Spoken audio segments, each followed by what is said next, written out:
The first-person account of the '89 World Series earthquake game, and we're coming up on it, folks. Less than 48 hours away will be the 20th anniversary of that moment, October the 17th at 5:04, when the whole globe, I think, was shaken. Certainly here in the Bay Area, we felt it. And we bring in John Leonidakis. I got it right, right? That's right. I'm working on that all day.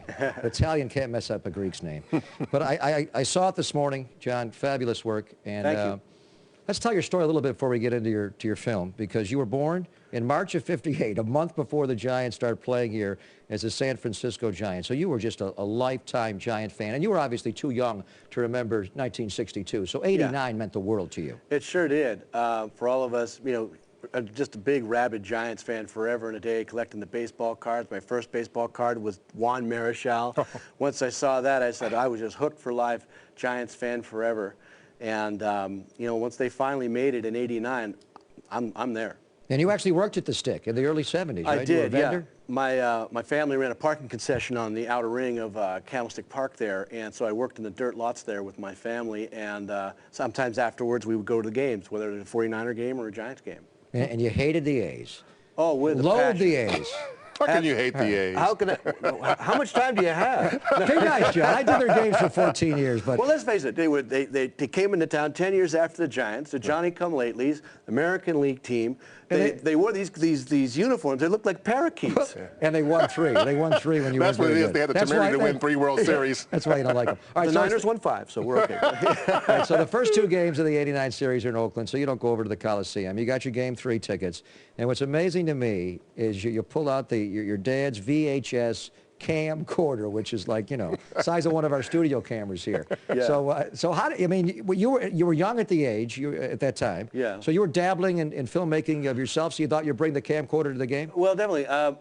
I was a film major in college, got out in 1980, so I was already well into my career at the time. Right. And I was going to the game. I came up from Los Angeles because I lived there. Came up and I said, I got to document this thing properly.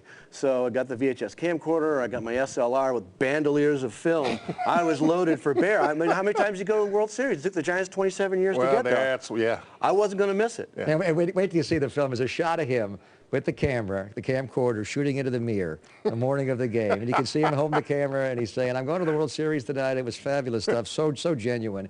I was not in the stadium. I was driving to the stadium. I didn't get there yet. You were already in the press box. So give me the vibe, because it was kind of a roller, as I remember. It wasn't a real shaker. So when you were in the stadium, what was the sensation in there? Well, first of all, it was hot that day. Remember, it was very hot, and I was in the auxiliary box up top the 3rd deck of the stadium behind home plate, and had food, and we had monitors up there, and I felt the quake, but didn't feel that it was that bad. Yeah, we shook a little bit, but then it was over. It was done, and I've been through earthquakes before, so I thought, okay, we had an earthquake, now we can play ball.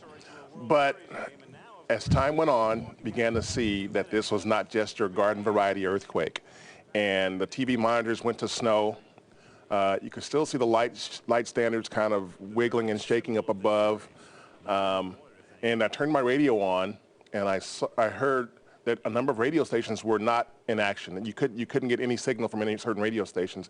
And when I finally got one, I got a station that said the Bay Bridge has collapsed. Yeah, that's when everybody got And I thought, oh, I visualized cars in the water, you know. And so that's why I said this is not a typical earthquake. This is a big deal. But initially, it was kind of a festive environment, wasn't it? It was kind of like, this is the signature of our World Series. It's we got to have an earthquake. We didn't know the severity of the damage until we started to hear the erroneous reports that the Bay Bridge completely collapsed and fell into the bay, and we all got terrified. But at that point, it was kind of like, all right, this is our World Series now. Let's go play. There was a cheer. There was a roar. There was. When Let's it stopped, play ball. That was a roar. Let's play ball. Exactly. So when did it turn? When people got the gravity of it all? Well, I think, you know, once we exited the stadium, people were still, hey, man, we're going to tailgate. We're going to have fun. Because people really didn't know what was going on until those little portable televisions were in the parking lot.